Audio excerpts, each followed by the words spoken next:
why don't we just cover it? Okay, there you go. You're live. Okay, good. Hello, everyone. This is Kesha, and today is November 2nd, and I want to welcome you all here today. I want to start off by an emergency release that has just been put forth by the leadership of the LaRouche organization and LaRouche PAC, and a call to action for all of those truth-seeking, truth-loving individuals.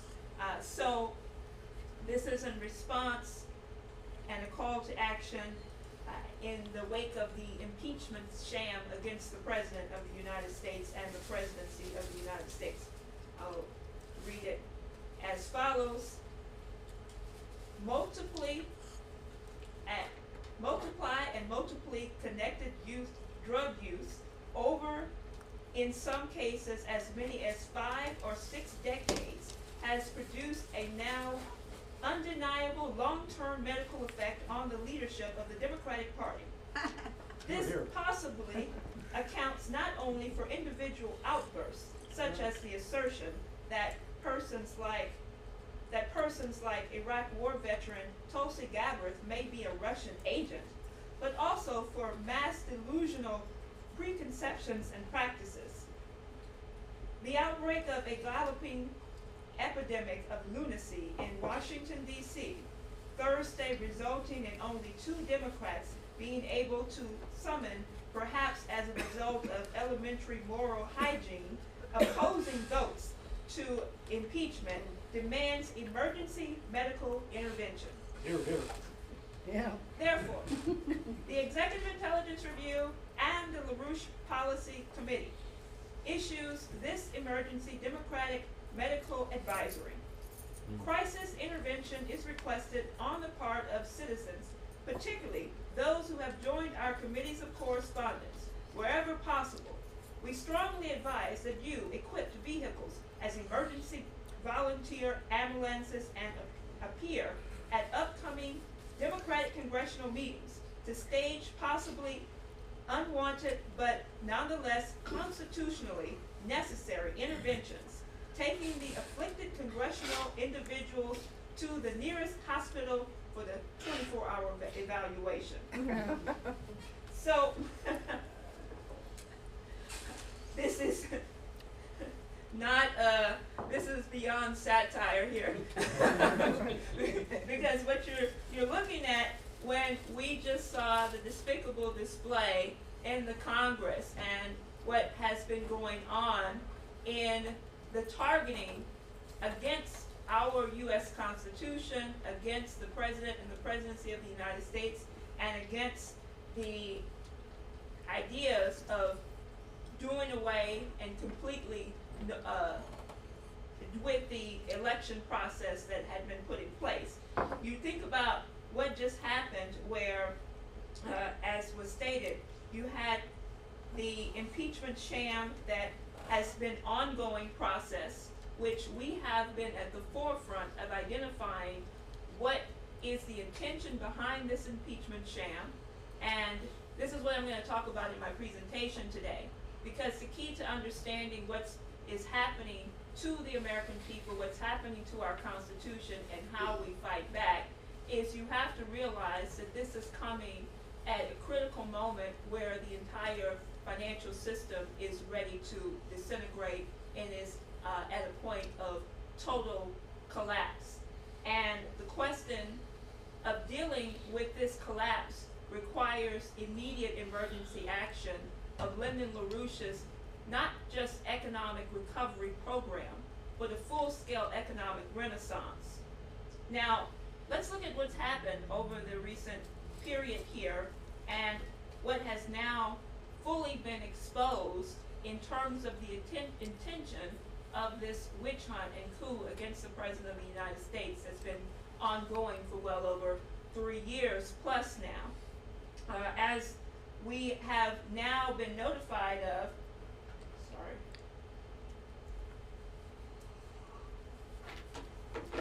and as we now know, and has been reported, the 3 phases of the coup which you will find on our website, which LaRouche PAC and one of the leaders of our organization, Barbara Boyd, has been very much instrumental in exposing the coup as it's been unfolding, and actually pinpointing, as LaRouche has done, and as he put forth before his passing away, going back to before February of last year, of this previous year, what was made very clear is that if you don't put at the center of this fight the targeting of the British Empire against our American system of political economy, if you don't actually look at this from the standpoint that we were the first ones that were exposing the role of the three-phase coup that has now continued to escalate, starting with the Muellergate operation, starting with Russiagate, the Russian collusion operation, then going to the Mueller operation targeting the president, as we put out in our documentary or our dossier on Robert Mueller is an amoral legal assassin. He'll do his job if you let him. And shutting down that whole operation. Most importantly, though, what has now been learned is that as we dig more and more into this whole impeachment process, you have to go back to what Lyndon LaRouche was warning going back to 2014. And this is something that we re-emphasize around the presidency of Barack Obama, the involvement of Obama, his intelligence officials, and also the involvement very directly of his cabinet, including Vice President Biden at the time, and also Victoria Nuland and others. What was happening? Well, we define the intention of the British Empire and assets within the United States in the presidency to launch an all-out Nazi coup in Ukraine. We said this when nobody else was saying it. Right. This has now been reiterated by Barbara Boyd in her recent remarks. Now, why is this important? What has now been unleashed? Well, what's been exposed? Well, in the middle of having the House Democrats continue these shenanigans and vote all Democrats except for two, which include Jeff Van Drew of New Jersey and Colin Peterson of Minnesota, and voting against this impeachment drive. And then you had Justin Amash, he doesn't know what he is, formerly Republican, turned independent.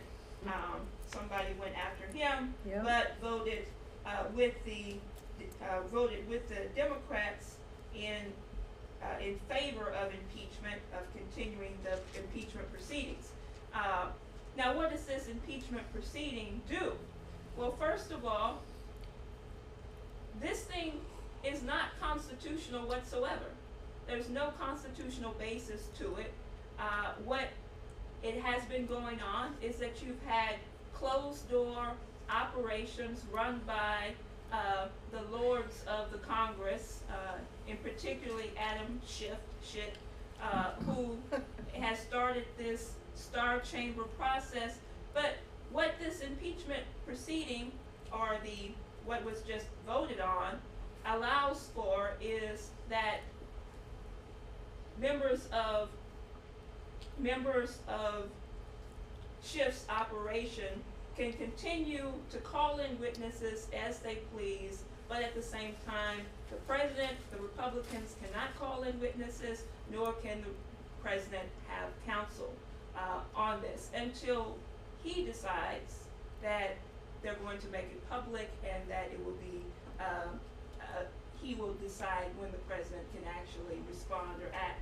But I think the most important thing, that the bombshell that's now been released, if people did not hear the the call that LaRouche PAC holds every Thursday night, a call between Barbara Boyd, the author of our reports exposing this coup against the president, also treasurer of LaRouche PAC, put out or actually spoke about and Larry Johnson, who on Thursday night exposed the real operation behind this coup against the president when it was released, and you will find this on our website in detail, what has been known and what should have been known by many people is exactly that nobody had this thing right except for Lyndon LaRouche and our movement. And we can go back to, there are a number of people who've been working with us. If people remember, Larry Johnson is the former CIA analyst working with the VIPs, Veteran Intelligence Professionals for Sanity, along with well-known former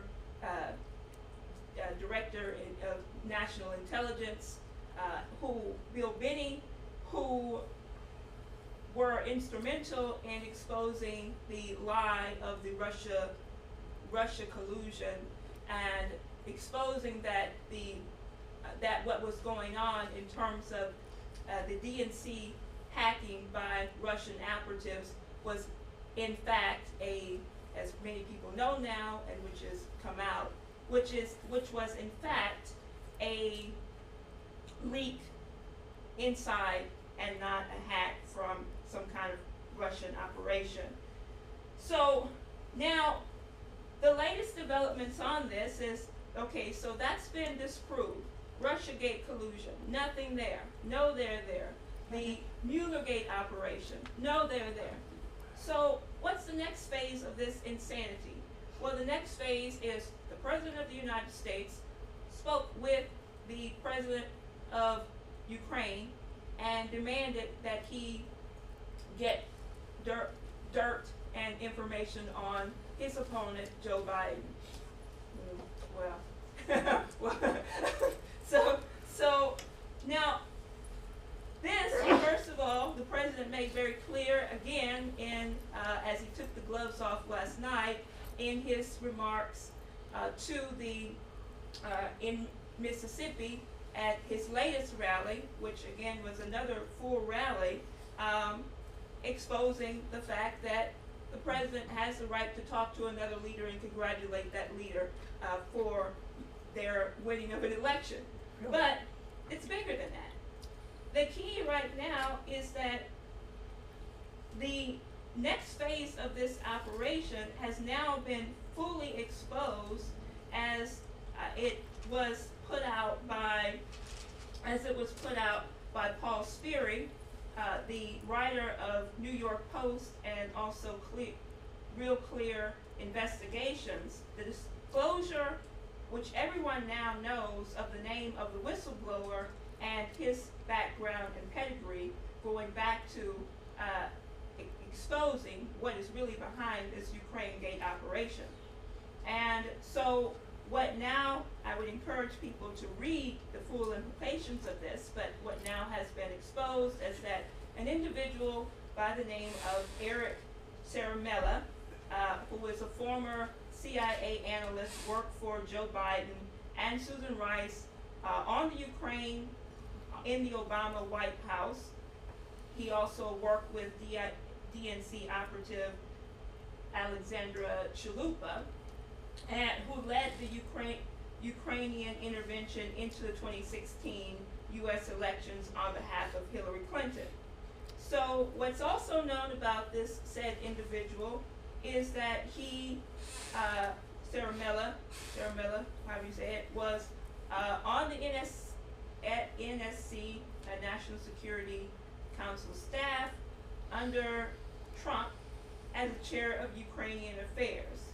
And yes, he was under, but this is the thing, that it's been reported that he and Trump didn't get along. He basically sold him out, traded, and he was working against in that position, working against the president and also leaking against the president.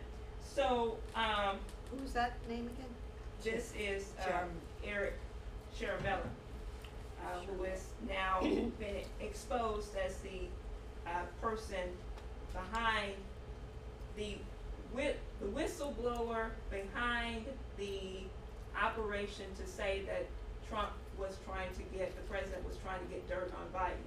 So now why is this important? This is important because, not because I want to go through all of the, juicy details with you here. It's because we have to get a sense now that it's in game. Their show is over. The British Empire is done right now, and we've exposed this from day one, from the MI6 operative Christopher Steele being brought into the DNC and being organizing with U.S. intelligence to formulate this operation against the president.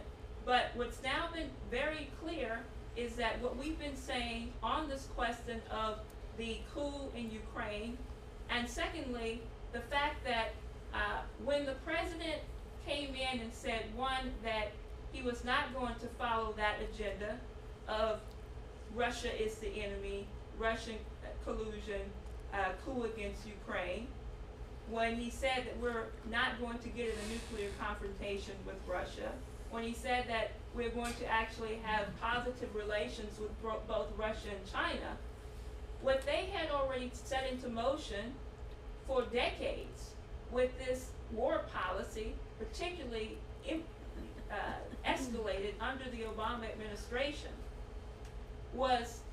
had been made clear and out in the open that was the intention all along. When the president said that he was going to pull out of the endless wars that had been the policy of Obama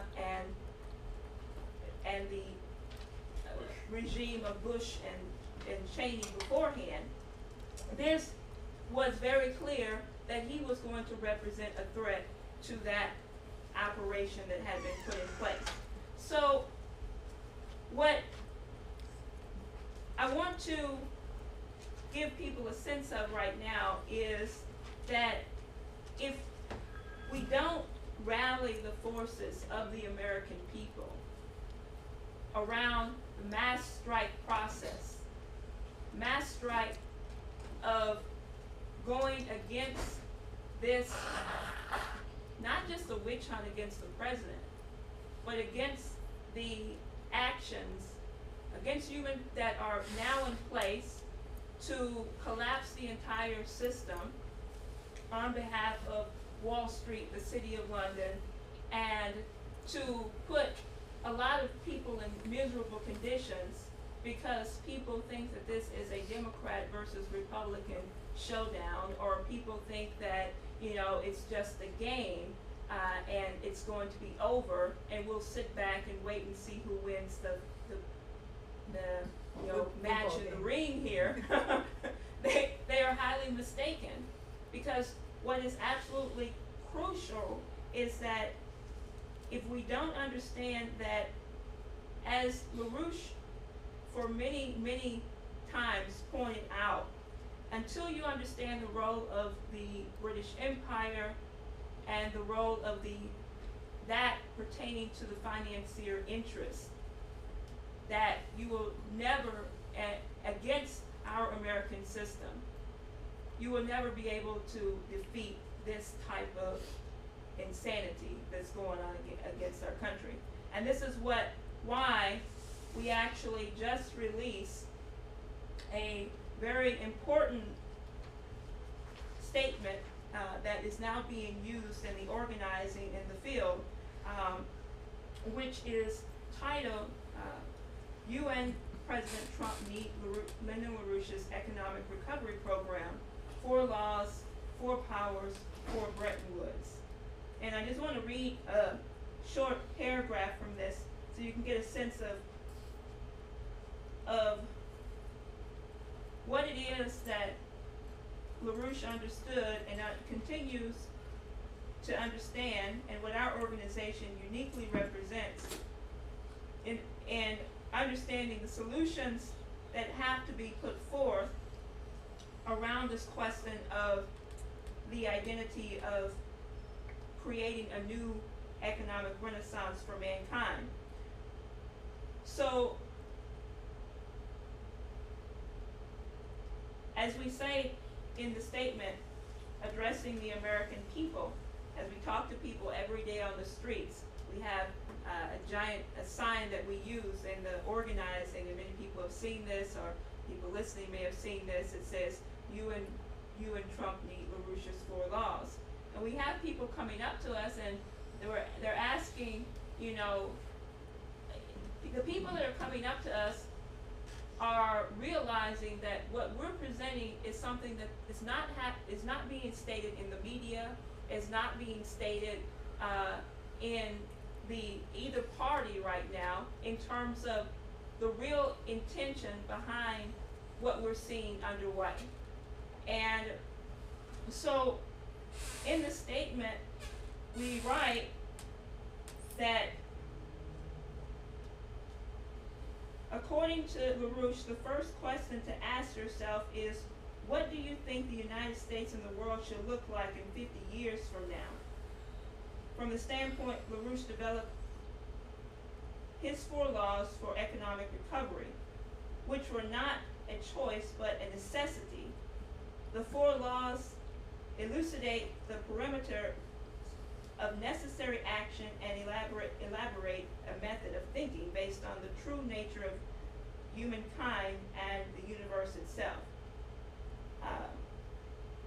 It says, 4 powers in the world have the economic potential to overcome the collapse of the dead British imperial financier system. The United States, China, and India.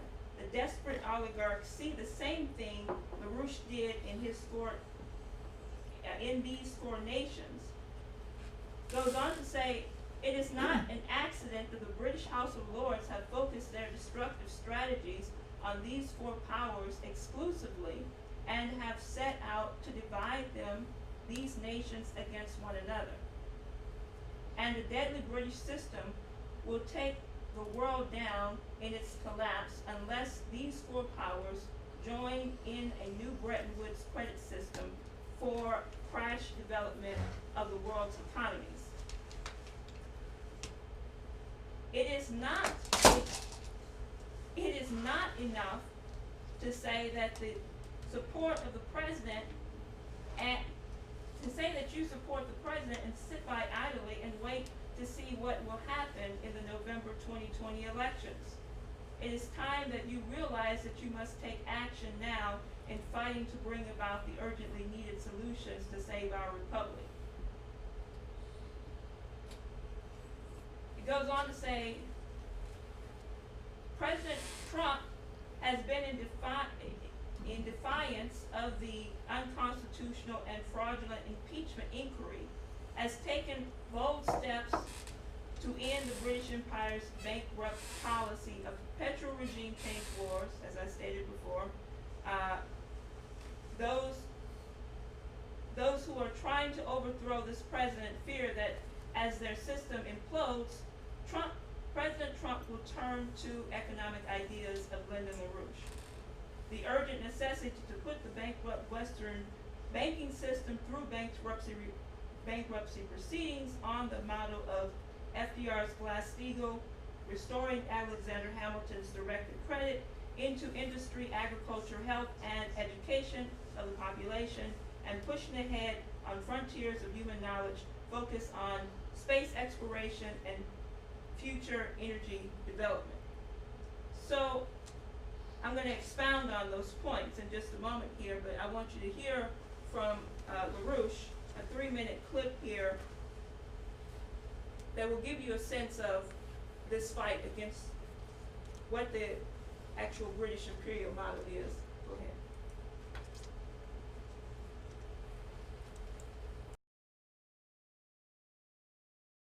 Have always handled us nicely by getting us into wars in places like Asia.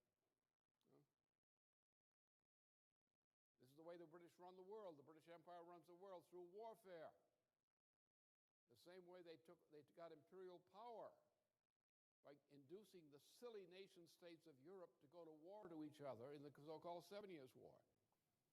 And the leading nations of Europe went to war against each other for 7 years, while the British stood on the sidelines and encouraged the process and laughed. And then on February in 1763, in the Peace of Paris, the British Empire was declared as the empire of a private company called the British East India Company. And the British East India Company took over what had become the United Kingdom, and has run it from that time to its equivalent the present day. The British East India Company, of course, went into bankruptcy at a later period. There were changes made, as under Victoria, and so forth, but the principle remained the same. And since that time, we have had an empire of a maritime characteristic, that it was originally based on the maritime power of the Mediterranean Sea, and later spread to the Atlantic Ocean. A maritime power which had created a control over the use of money. And the basis of this power was money, the control of money as a form of imperialism. All European imperialism, including British imperialism today, is not based on a landed territory. It's based on an international organization of the control of money. Now, this money is actually controlled by private interests, by individuals who form concerts of private interests who set up the control of money, its creation and management. And nation states are subsidiary to this international control of money. The British Empire, which evolved out of this process, is nothing but that. It is not an empire of the people of the United Kingdom. It is an empire of an international consortium of these types of interests whose control over money is used by use of the control of money to control nations.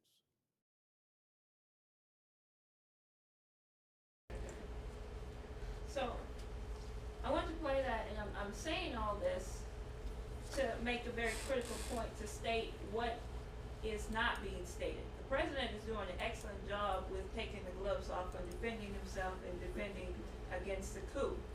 But until we realize that there is should we say, an elephant in the room, or an unstated force that's not being stated right now, as I said earlier. What we're talking about in terms of LaRouche's 4 laws and the 4 powers of Lyndon LaRouche being urgently needed, these are not just talking points. This is, if the president doesn't recognize this now and act upon it, those solutions, then the collapse of this system and the blowout of the system is inevitable, and those solutions, it may be too late to act upon. And so, and if you really want to shut down the coup, the key to this is understanding that the British Empire must be shut down. As Lyndon LaRouche defined, absolutely, adequately on the question of the British Empire being a conglomerate of financier interests who, they know their system is bankrupt. Look at what's happening right now. We can go through the numbers where the Bank of England, Mark Carney, as we've said on a number of occasions, is coming out and saying, look, they are pumping billions upon billions of dollars on a daily basis into the daily quantitative easing, or you don't want to call it quantitative easing, but that's what it is, into the loan process.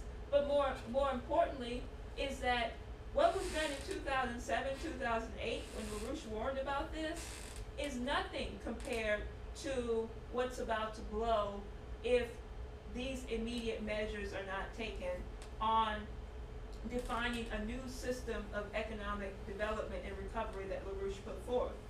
And you see this from the standpoint that the next phase of this operation is, hey, we know that we can't save this bankrupt system, so let's create some phony green economy, green banks, let's now say that any business or any industry or company that is not going, as Carney has made clear and said in the recent United Nations climate agenda meeting, has now said that any company who's not going to zero carbon emissions is going to be denied or starved of credit.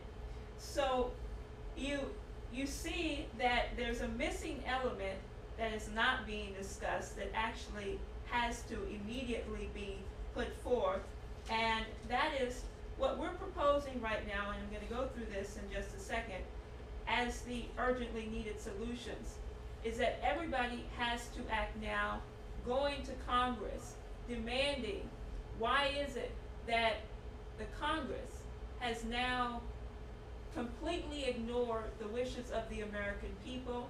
They've made this impeachment crisis the issue when they are avoiding the reality of the blowout of the financial system and the reality of the solutions that need to be put forth.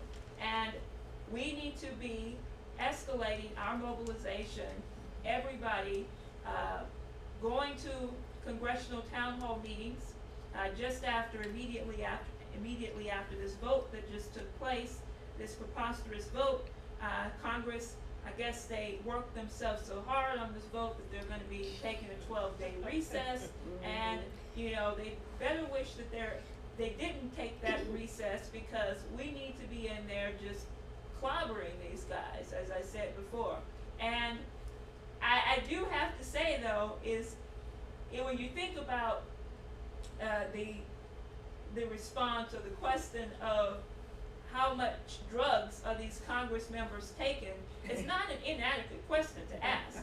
Given the fact that George Soros, the kingpin of the drug operations, Open Society, George Soros, who's very well known in his funding of the Democratic Party particularly, and funding of legalization of drugs and other operations, has just now given more in the course of this past 5 months, I think it was, in the third quarter of 2019, buying out U.S. Congress members, and this was going on prior to this vote, than anything before. I believe I noted that George Soros dumped a record amount of money into buying the U.S.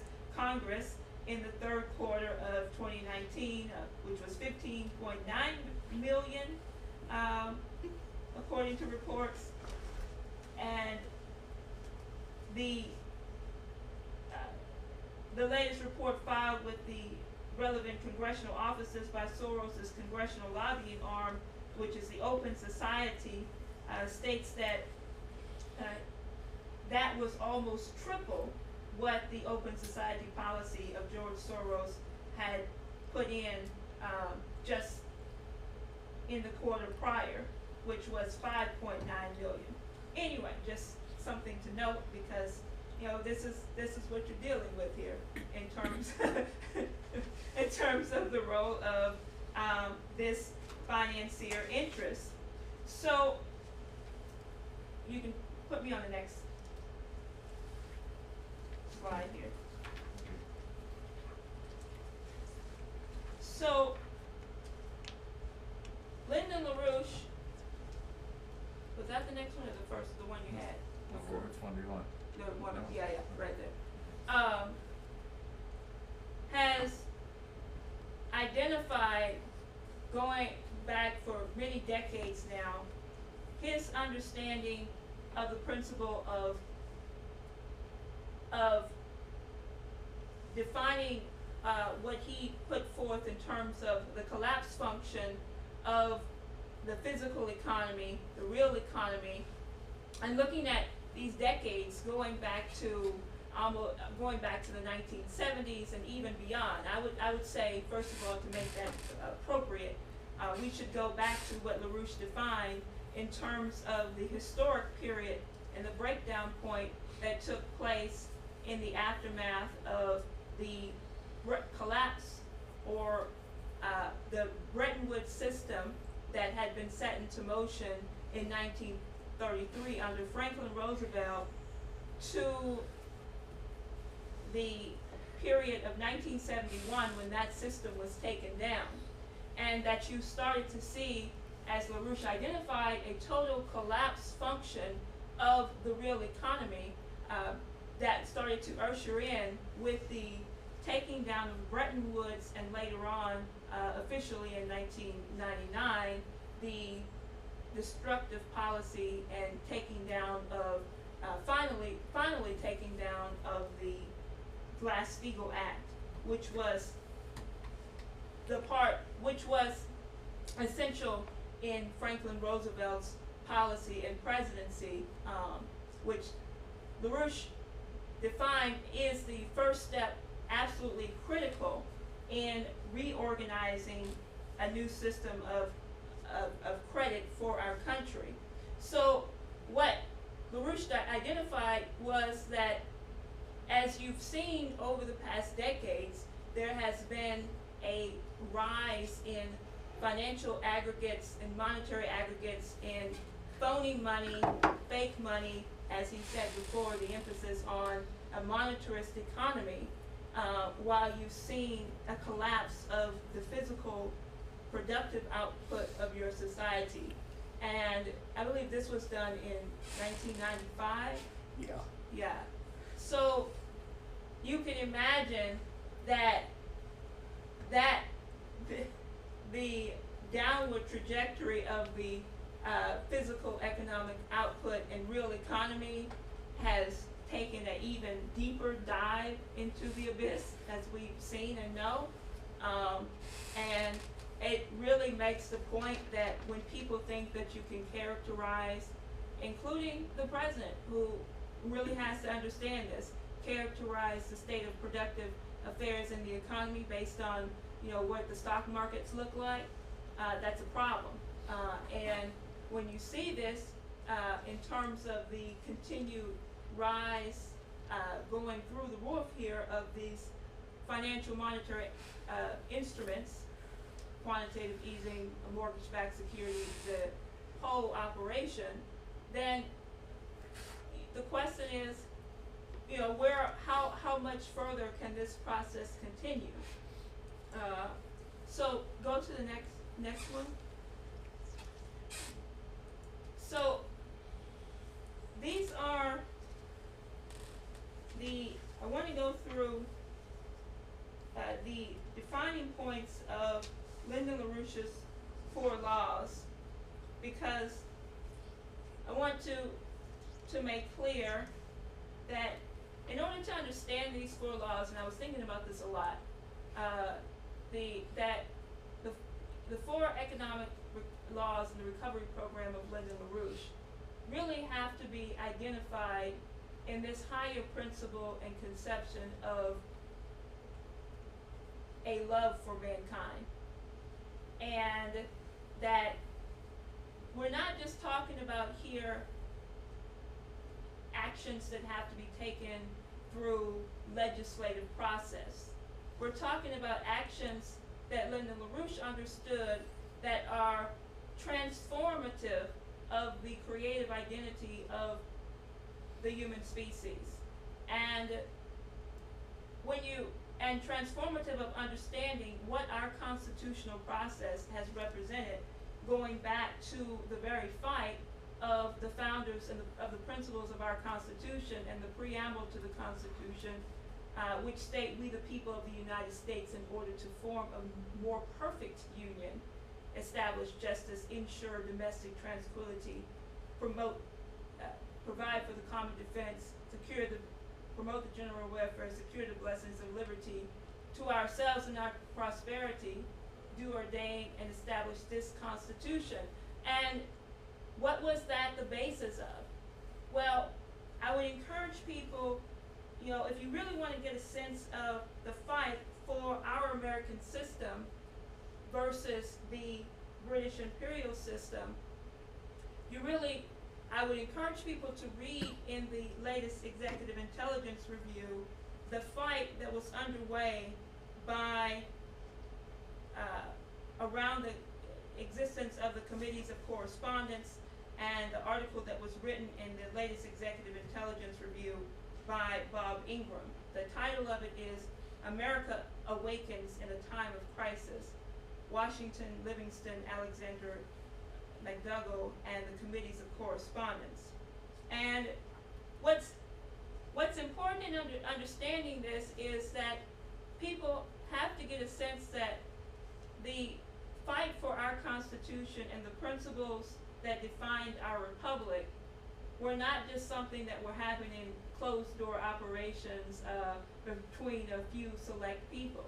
That this was a battle of the American colonies. This was a battle of the population, and that battle was around this conception of a fight for a higher conception and higher identity of mankind that you weren't going to get in the subjectivity of the British imperial system, but that was instrumental in understanding that as we saw through the process of the fights that took place and the defining of our constitutional system by Alexander Hamilton, the first Treasury Secretary, that this is at the forefront and the defining principle of what is shaping Lyndon LaRouche's 4 economic laws.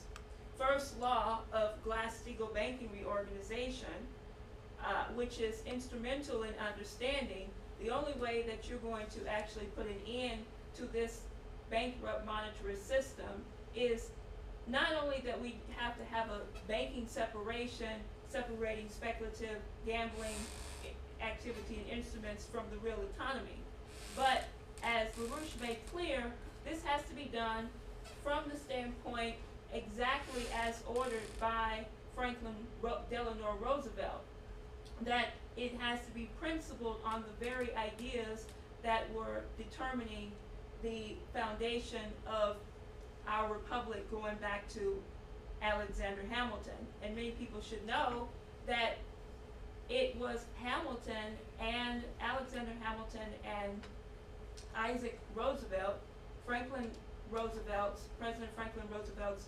great-grandfather, who worked very closely together in the development of the process of the First National Bank, and who were First Bank of New York, to be exact, and who were instrumental on organizing this conception that was the defining point of our U.S. Republic in terms of what became Hamilton's writing of the First National Bank. But most people don't know this, the fact that Franklin Roosevelt actually wrote his thesis on the role of his great-grandfather's collaboration, his thesis at Harvard University, of his great-grandfather with collaboration with Alexander Hamilton. So we have to immediately have a banking reorganization of the system, shut down these phony monetary aggregates, go back to productive economy.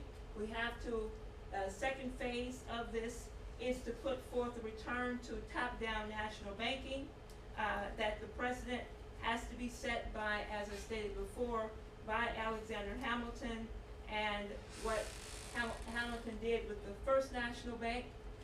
Secondly, that taken up by the Second National Bank under John Quincy Adams, which is essential in these banks were essential in what we saw through the development of putting immediate credit into long-term infrastructure projects, from the Erie Canal process to the development of the whole of the United States through major large-scale infrastructure projects. Now, how has this been, or should this be identified in practice? Well, the key is when you're talking about putting credit for productive economy, you have to really look at this from the standpoint of LaRouche's identifying of the principle of energy flux density. And you know, you're not just talking about, hey, let's print a bunch of money so that you can put it into some various projects. But the key is what is it that is going to be defining new breakthroughs and creative discoveries and masteries of new principles that is going to increase the productivity of the population, or what LaRouche has defined as increasing of the relative productive population density. And so I want to take a second here and demonstrate this very idea in a simple pedagogical demonstration, because I think it's important for us to look at this. I'll turn this around for a second here. And I want you to turn the light on. Okay. So, make sure this works. Okay.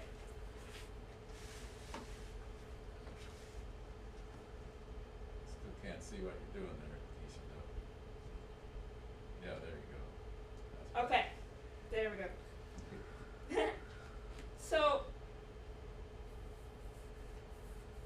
the principle is, how do you actually create conditions of increasing the capability of mankind to be able to work more effectively, more efficiently, to increase the productive work powers of labor of the population. So I'll just use this example here. We got an apple, and we have 3 instruments that we're going to use to attempt to cut this apple.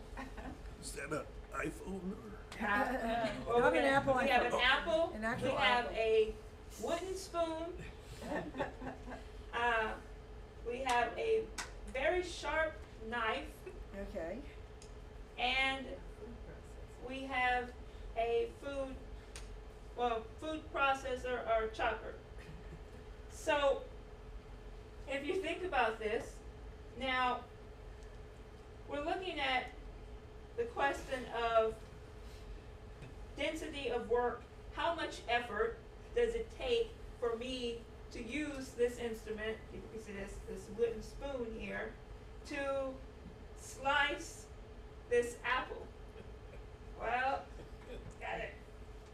Maybe if you beat it. Yeah. So, might get some carpal tunnel syndrome here or something.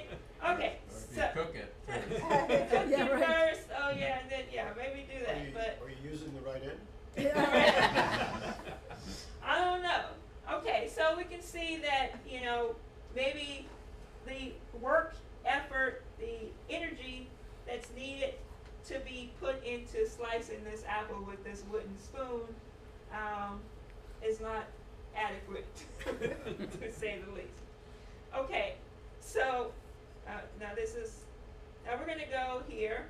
We got the development, carbon process here. We got knife. Okay. That's high carbon steel, and you take all that carbon out of this. CO2. High carbon steel, exactly.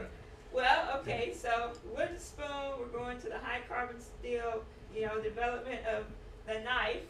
And so with some less effort, less energy, we're able to easily carry out the performance of a job that, so I might have been sitting there all day if I finally figured out how to cut this apple with this wooden spoon. So we were able to do that. Now, and so what if I wanted to dice up the apple here? I have to, dice it up, and it's going to take me the time that it's going to take, the energy that I have to put into it. Okay, so now we're going to go. You might cut your fingers. I might cut my finger. Okay, so now we're going to go to another phase here. Now I'm going like beyond what most people do. I'm going bold here. So I hope you guys can see this here, or everybody looking at this. Okay, so we're going to take the apple now, and we add the new creation KitchenAid. Wow, I love that KitchenAid. So, people thought I was gonna make applesauce today or something. Right. So I'm gonna put these slices of apple in the KitchenAid, and you know, we need to chop up some apples. We're gonna have apple crisp or something, and we got in here 2 blades. So now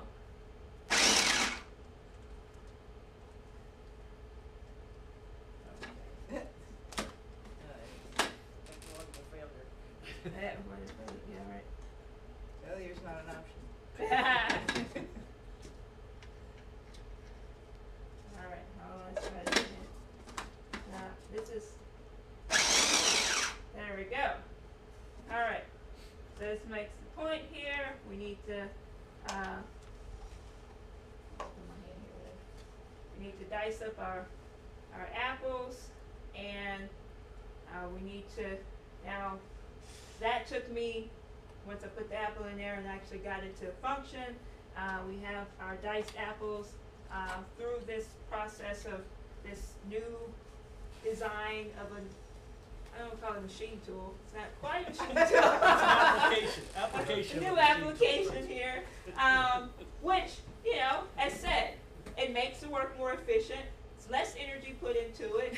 You know, you go from the wooden spoon to the knife. You know, it did the job. I still have to, you know, exert energy into it.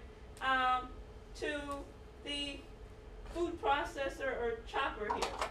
So that, now, you think about that, let's take this to a larger, broader application here. Turning back around, and the next, Pull it up, up, okay. a little more, up, a little more. Sorry about that, people. Go ahead. Okay, Keep going. so what I just demonstrated there is the principle of, you know, how do you actually, when you're thinking about credit for productive jobs, when you're thinking about the question of how you make work more efficient, this is absolutely at the forefront of this idea of increasing and improving the productive powers of labor in the population. And I have another slide in a few moments that I'm going to show you on this, but that you really have to look at this from the standpoint that it's not just about we need to put money into creating more jobs. It's the type of jobs that you're actually creating. How they're going to improve the conditions of the productive, creative life of mankind. That's the point here. That what we're showing here is how it is, and this was fundamental to LaRouche's discoveries of the science of physical economy and the breakthroughs that he's made in understanding the principles that go all the way back to Leibniz's conception of the principle of happiness versus the ideas of life, liberty, and pursuit of happiness. And that pursuit of happiness is not just, you know, what makes you feel good. It's really about what it is that allows you to contribute to the creative process of society, for you to be a productive citizen. And so LaRouche's thoughts for credit into productive jobs is not just digging ditches. It's not just makeshift work. It is that you actually have to have an increase in the understanding of the cultural transformation of the population underway. And that gets us to the very question of why you can't separate the first law of Glass-Steagall and doing away with the British system of monetarism and doing away with the whole financier oligarchical system of Wall Street and the City of London by investing in productive economy, going back to separating investment banking, commercial instruments, and so forth from people's savings, legitimate banking functions, from this question of national banking and public credit system, as was clearly identified by the principles that were taken up in the policies of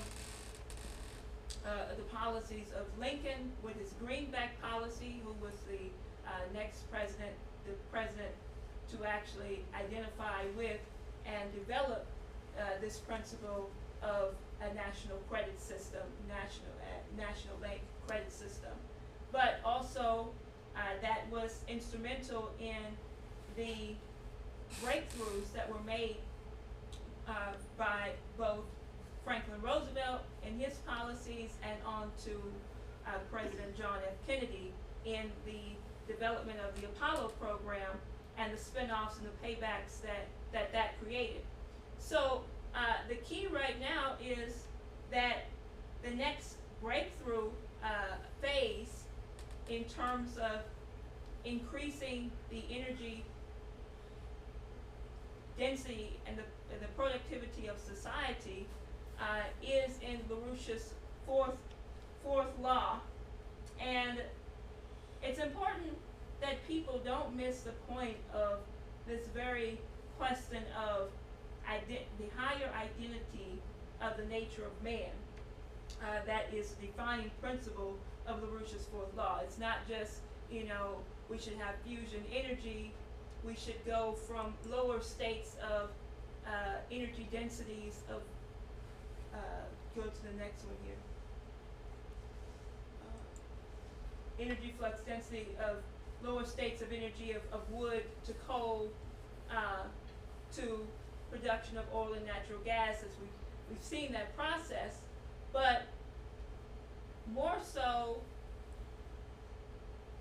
when LaRouche defined in his fourth law of a crash program, science driver program for the applications of fusion energy production, and also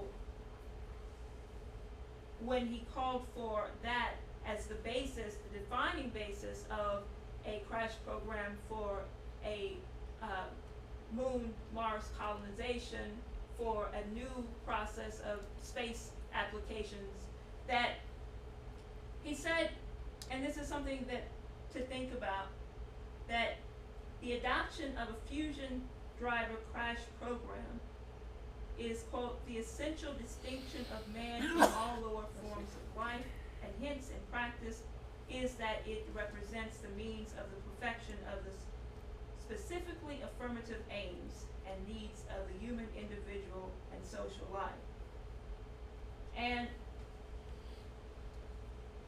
this, that says a lot, but in order to think about that, one thing that we have to understand in terms of, taking an increase in a breakthrough of a new creative process, a new process of discovery of a new fundamental principle in science, that's what you're doing.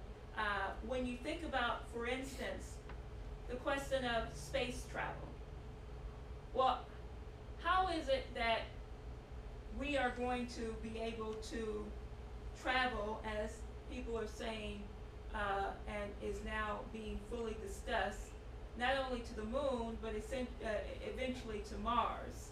And to do this at a rate that is going to use the highest amount of thrust of energy density, and that is going to be able to get you there with almost 100 times the energy density and propulsion than any chemical rocket could ever do.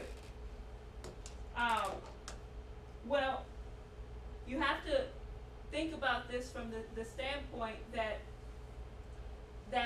the only way to understand this process is that if you think about a fusion rocket propulsion to Mars, first of all, a chemical rocket propulsion, as I would encourage people to really think about this process, and this is something that we define in our report on the Moon-Mars colonization, commitment to Moon-Mars colonization, that is not even fully developed or understood within the process of the policies for returning human beings to the moon with the first woman and the next man with the Artemis program, but also the idea that you think you're going to use the same technologies and the same capabilities of the chemical propulsion process that we have been using to send human beings to Mars is never going to work. And so you have to look at this from the process of think about it, that in fusion, a fusion powered rocket would get you to Mars. How is this even possible?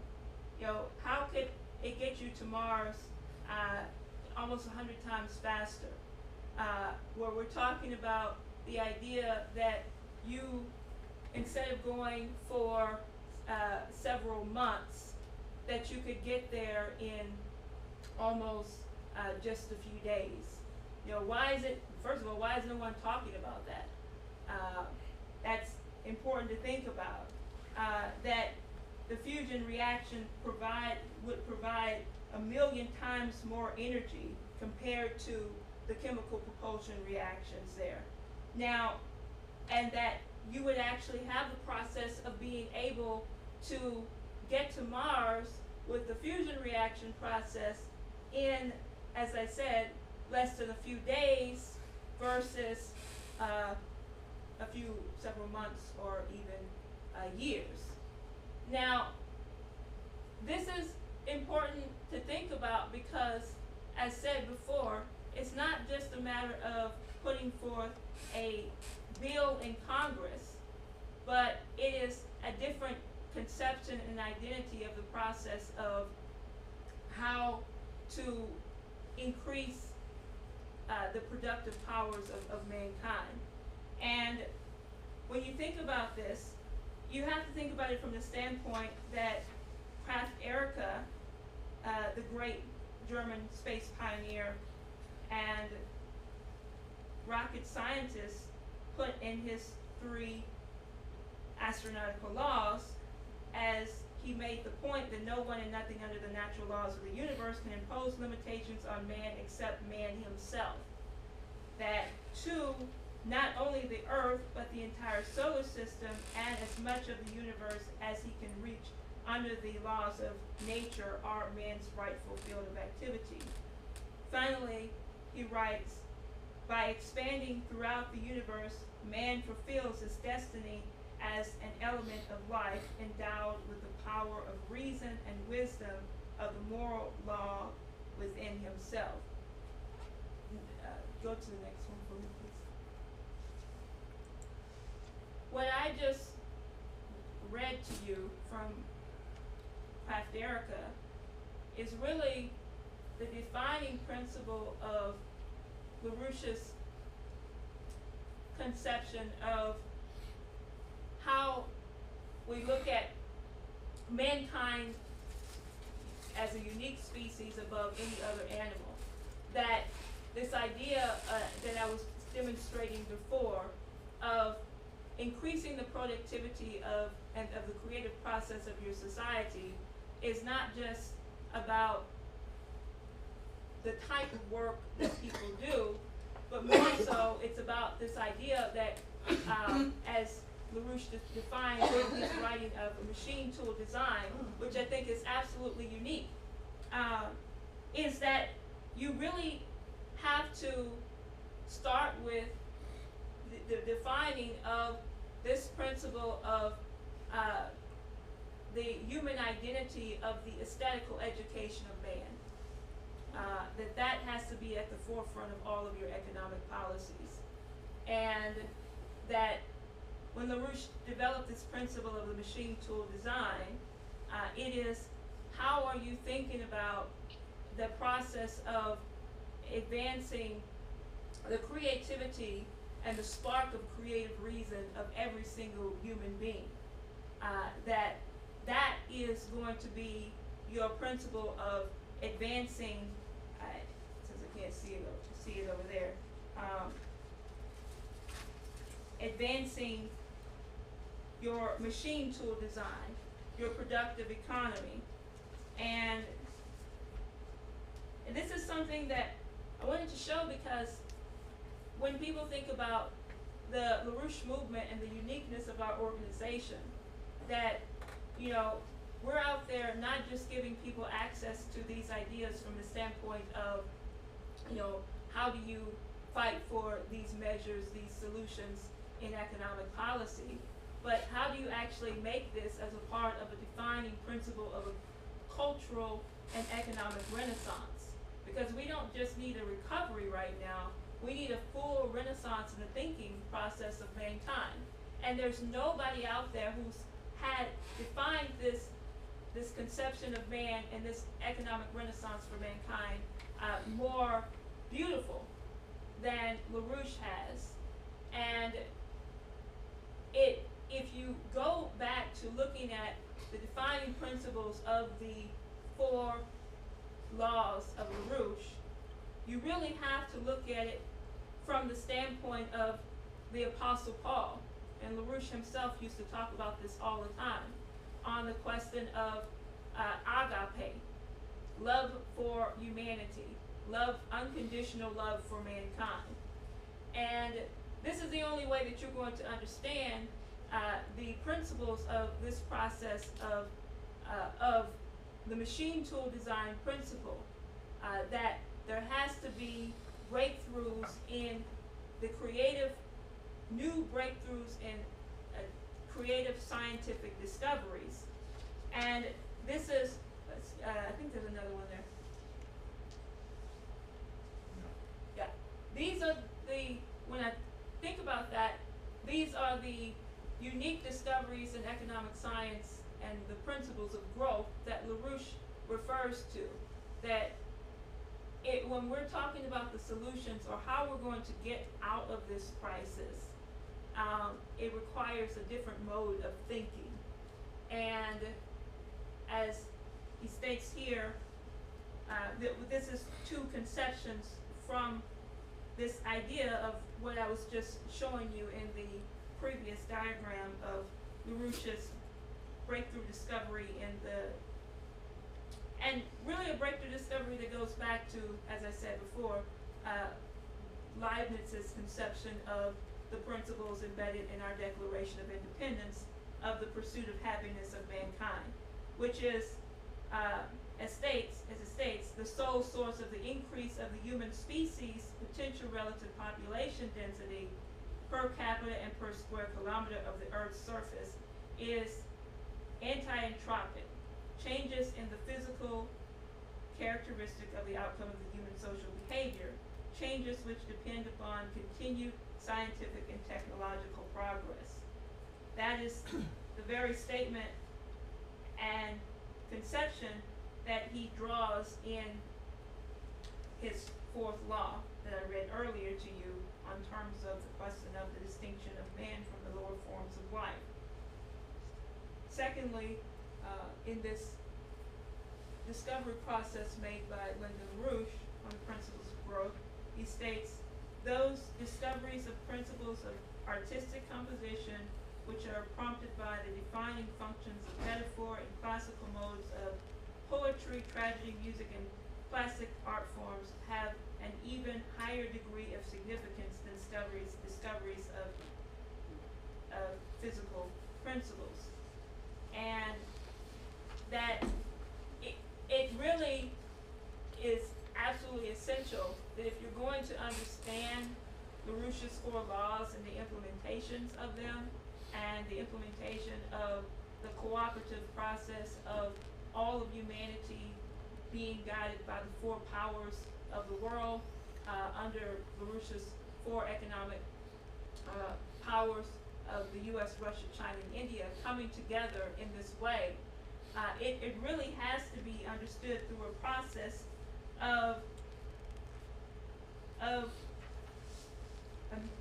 a harmonic process, and I think that harmonic process that Helga LaRouche made this very clear, that it has to be understood through, you can cut the light on, I think, yeah, for a second there, through this idea of the discoveries, of the unique discoveries and principles defined by Lyndon LaRouche in his breakthrough in the science of physical economy, which there's a lot of work to still yet be done, and a lot of work to educate every citizen on, a lot of work to educate our committees of correspondence, really has to be started with this higher conception of mankind. And this is why next week we're going to be celebrating, if you will, the birthday anniversary of the great German poet of freedom, Friedrich Schiller. Many of our organizations will be hosting, including here, meetings in celebration of Schiller's birthday, but also the founding of the Schiller Institute. And we are going to take up the second phase of what LaRouche defined in terms of, as I just read here, that the discovery process in the sciences and physical science in economic policy cannot be really understood until we actually have a redefining of the cultural identity of the population. That's a very important aspect of this. Until you have a renaissance in thinking in your culture through beautiful arts, through beautiful music, and I encourage people to find out more about what we're going to be doing with that. So finally, I think that the key right now is that, go to the next one. We're going somewhere. On board. Yeah. We with our new breakthroughs in this new breakthroughs in scientific principles and creative discoveries, as we can envision here with Kraft Erica's nuclear freighter, design and conceptualization there, to transport infrastructure to and from the moon, based on nuclear power propulsion there, just as an example. With next one.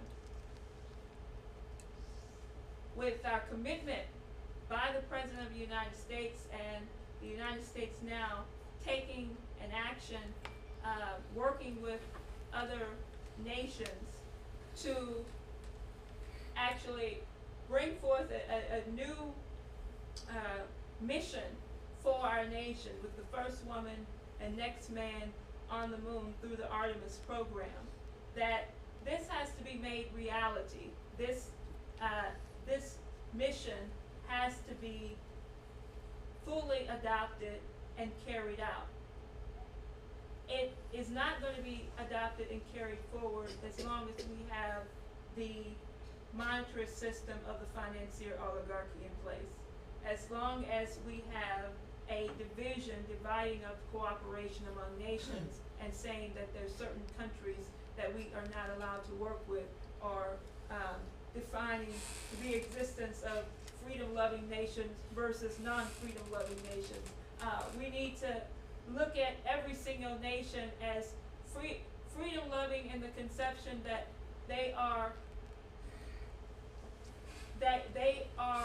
all uniquely working together to define a new mission for humanity in the progress, the real scientific progress of humanity.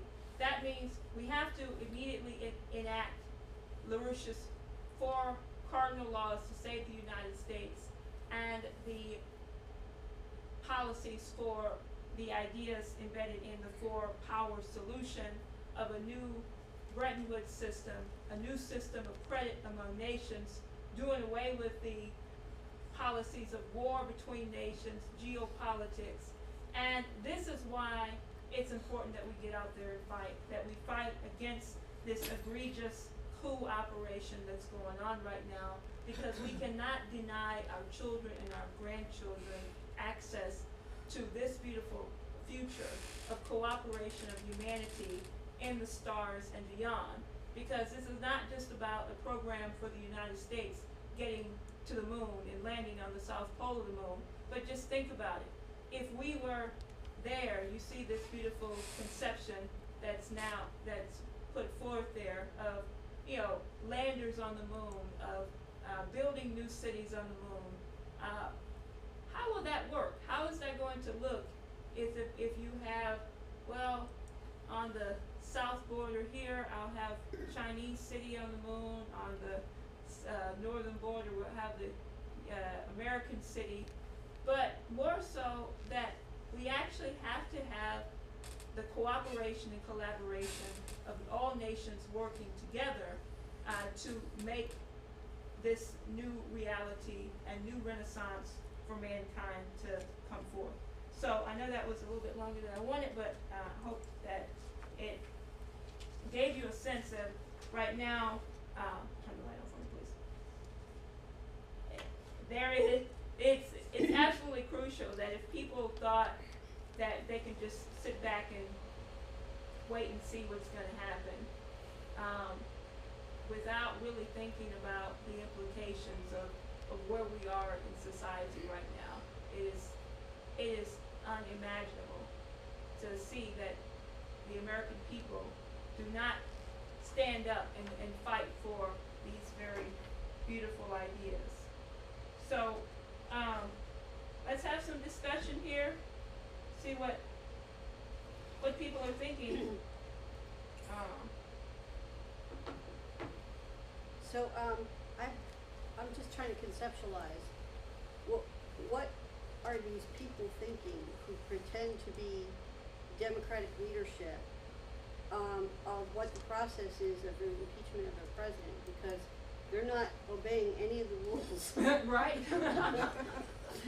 They got it, and the the Trump camp said they released the transcript of the phone call that we had with the president of Ukraine, so people could see what was actually said, versus something that was released by Adam Schiff, which was something different. Yeah, that's So what happened. so where did they get off after they released? Right now. Right. Wherever they are. Well, they had to get off the toilet so you could see what they put out. Yeah, right. So do they really think by putting Nancy Pelosi on the Colbert show that that's going to popularize the impeachment of Trump? No, and that's the thing, that's the point, is that they think that the population is stupid, or that Evidently they're going to push this insanity down the population's throat. But I mean, it was very gloves off what the president did on yesterday, and he's continued to do this. We saw at the rally in Dallas, like the rally last night in Mississippi. What'd you call it? Tupelo, Mississippi? Tupelo, Mississippi. Oh yeah, I was there. That's Oh, yeah, I'll Buffalo. tell you about a story about that. Anyway, that, you know, first of all, when he made the point about, hey, this was Obama. I mean, and that's what more and more people, when the full story comes out more on this, about, you know, that they can try to push this down the throats of the population, but, you know, the lying media is being called to task right now. And the fact of the matter is, as I was saying at the earlier point of the presentation, they have nothing to go on. They're going to pull this thing off. They're going to go with it as long as they think they can. But that's why it's urgent right now that the American people don't let them carry this thing on for longer because we have to demand an end. There's nothing, absolutely nothing provable about why any impeachable offenses. And we already know what the real score is. That, as I was trying to demonstrate through this process here, that unless people act now to recognize that the game's over, the system's finished, they're trying to keep this financial system that's ready to implode afloat, and it's not going to work. And so, do the Democrats think they can get away with it? Well, as long as George Soros is pumping drugs into their system, then it doesn't matter. Even if they imagine that they have an impeachment right in the House, it's not going to go through in the Senate. So what's the whole point of this? Is just to create lots of drama and disorganize people and confuse people as to what the issue is. Yeah, it's bigger than that, though.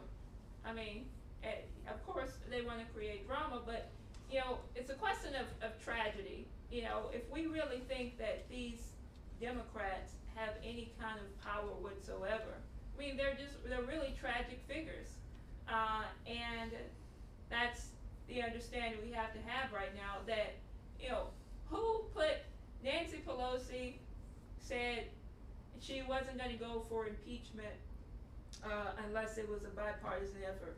But this was by no means, this was nothing bipartisan whatsoever. You had all the Democrats except for two voting for this impeachment process, and all the Republicans voting against it. And the Republicans are being told that they will have no say whatsoever in this process. There's nothing bipartisan about it. But Pelosi, she decided she was going to make this a major issue after she went and talked to some people, maybe Carney with the Bank of England and other people who got to her and told her, well, if you want the Democratic Party to get some funds and some money, then you're going to have to do this. But I'll just say, look, the president nailed it again last night when he made... I didn't see that. What did he say? Oh, he said he went after, what do you call that beauty, Al Green. He got your heart. Yeah, he got my heart. Al Green, yeah, what a beauty. Slick Al Green. When he basically said exactly what was what's the issue here. In the middle of an election process, we're only months away from the primary elections for the presidency starting. Al Green said it, that there's no way that we're going to beat this president. The only way that, in an election process, the only way you're going to get rid of him is you have to impeach him. So we know that, first of all, the 9th Congressional District should wake up a little bit more now and think about what this guy, who his intention and loyalty really is to. It's not to the people of American people, the people of the 9th Congressional District. I'm talking about Al Green here. It's to his line in his pockets with the British financier interest money. The other kind of green. The other kind of green, exactly. So that's where we're at. So you had to. Yeah, I just wanted. Go ahead. I don't think we should limit our notion of what the British Empire is not limited to the election and to the impeachment. So it's a much bigger fight that they're willing to go to in terms of assassination and everything else. Right. But I think two things were mentioned kind of this period during the week that I thought were a good way to look at it is we cited one, the commander of the Japanese forces. I don't know if we identify whether it was before or after the actual strike on Pearl Harbor. He was a little bit more reflective, it was mentioned, and he asked the question whether we've awakened a real sleeping giant here by our activity. Are we creating something that's really out of our control? And the second one that was cited was the downing of the Berlin Wall. Right. One, Lynn's forecasting of that and detailing it, but the fact that you had a person like Hanukkah pontificating that the East German regime will last for 1,000 years, and then shortly, within weeks, found himself, fleeing. Yeah. He went into exile in Chile. You did literally? But anyway, this fact that that's it's funny. really, it's out of the British control, which makes them all the more dangerous, but it actually creates a situation, as you were saying earlier, to use every tool and force we have as individuals in this organization to affect that change in the population, understand it. So it's not a matter of looking at fixed kind of things and measuring how's the game going. We really have to define an entirely new parameter. Absolutely, that's Well, it, and Well, somehow, if Trump knows what he's up against, then he's got to figure out how he's going to put people in there who are going to represent the American system. well, that's our responsibility, and that's the responsibility of these committees of correspondence, defining the education of the American people, not just education, but it is important of the aesthetical education, because it's different when you say just education, and getting people the historic precedent and knowing how to fight, what they're fighting against, what the real enemy is, not what the media is defining as the enemy, or what this political fake political divisions are defining as the enemy of Democrats versus Republicans. Because we can tell you, as organizing on a daily basis, when we're going out in the streets and we're seeing Republicans more infatuated with the impeachment of the president than the Democrats are, that should tell you something, that this is not a partisan fight. But people have to get a sense of, I think what Ron said is right, that there is something, there's something brewing that is not being fully discussed and understood. And we're at a point right now where, as was brought up earlier, what the American people, when they had enough in World War II, and they were ready to stand up to fight for the very identity and fight for the principles of the nation, against fascism, against destructive policies. But more importantly, I think it is this question of people not seeing themselves as small, as, I have no power. Victims, yeah. And that's what the population has to say. You get people who are getting demoralized, who are saying, they're beating us down with this impeachment nonsense. But at the same time, I have reality of life to deal with. I have, the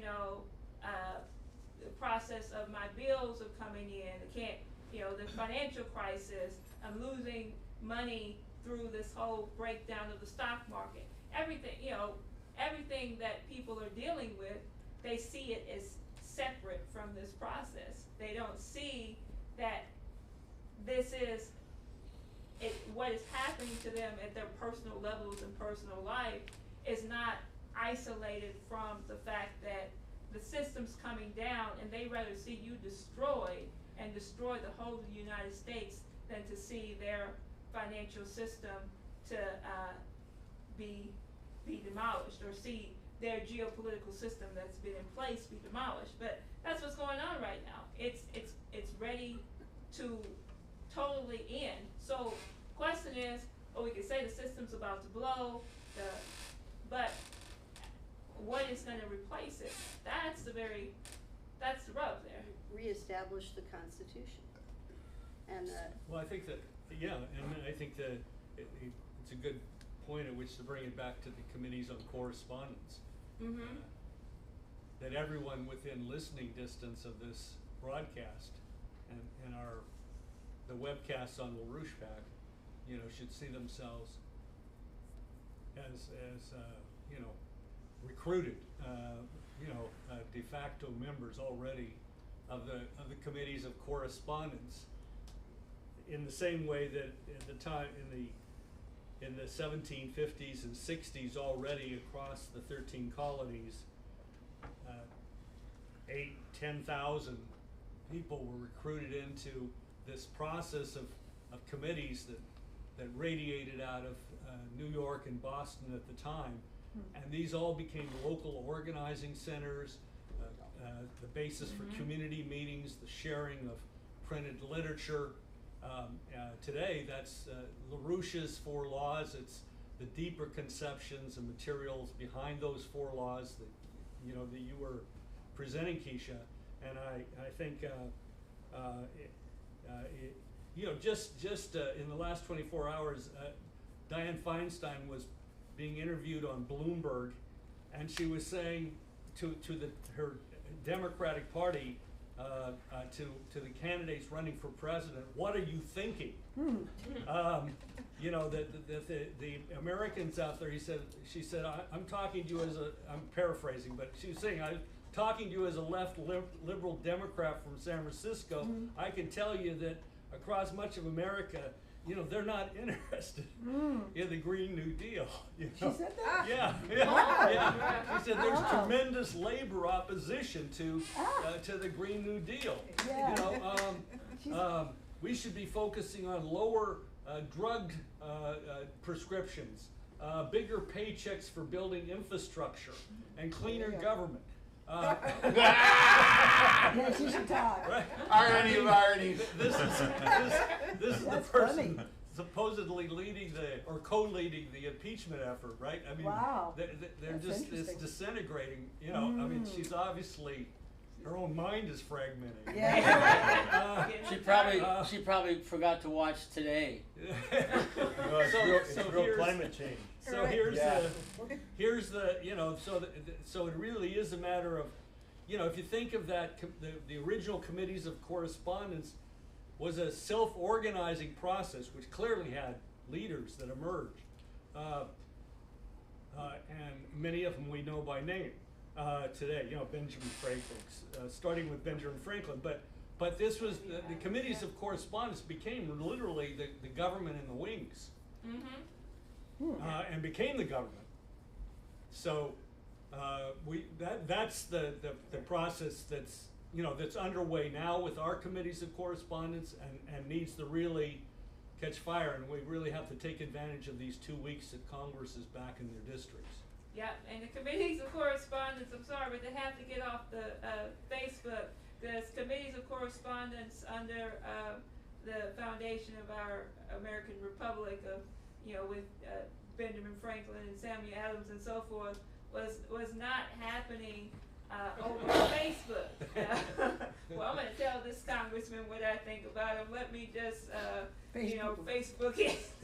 You're going to have to get my actually, hands around his neck. Yeah, you're going to have to actually get out and confront and talk to and work through these ideas with other individuals, other human beings. And so that's what we're doing, encouraging people. We're here in Texas. This is a big state.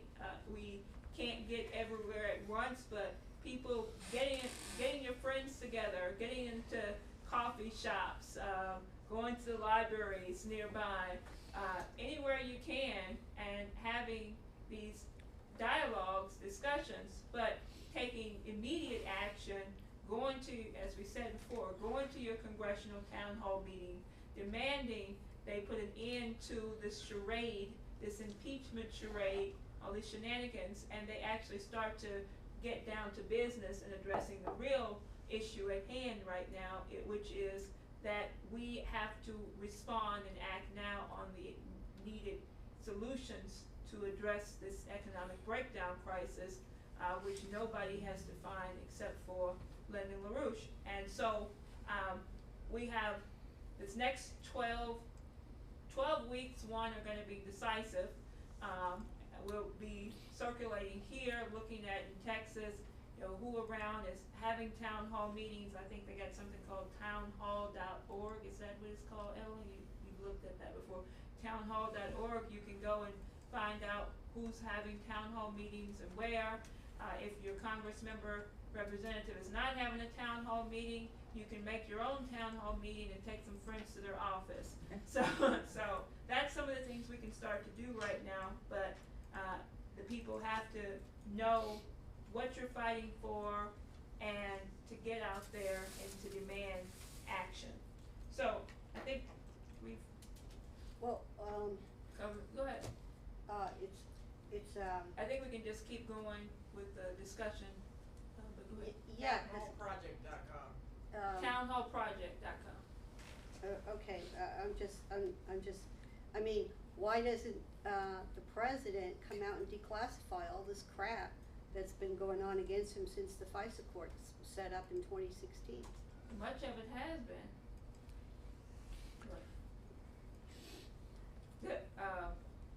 I don't think we can ask why the president doesn't do this or that. I think what we have to do is say, well, what can I do in this process? I mean, we do have a petition online to declassify the documents. I mean, I don't think he doesn't know that. Right. Right? But I think it's interesting because they're now calling, the White House is calling this phase 3 of the coup. Now, Right. That's what we say. You can almost get a sense that what Barbara's writing is being studied, and I wouldn't assume it isn't. I wouldn't assume otherwise. In leading circles, if not the president himself.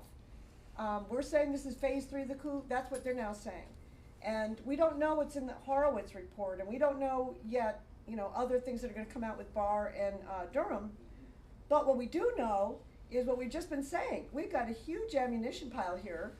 We got to get out and just, get it out to people. And I just think we have to, really put it on ourselves that we got to get our fellow neighbors and associates and fellow citizens to get, as Kesha said, get off the damn Facebook, get off their duff, and just do some real serious organizing. It's an incredible time right now. And I think the other thing about this committee's correspondence that's interesting to think about, how many years we were building chapters for the NDPC, thousands of candidates over the years. We have touched millions of Americans with ideas that are suddenly going to be able to resonate as this crisis will deepen. And I think, we have to just know that.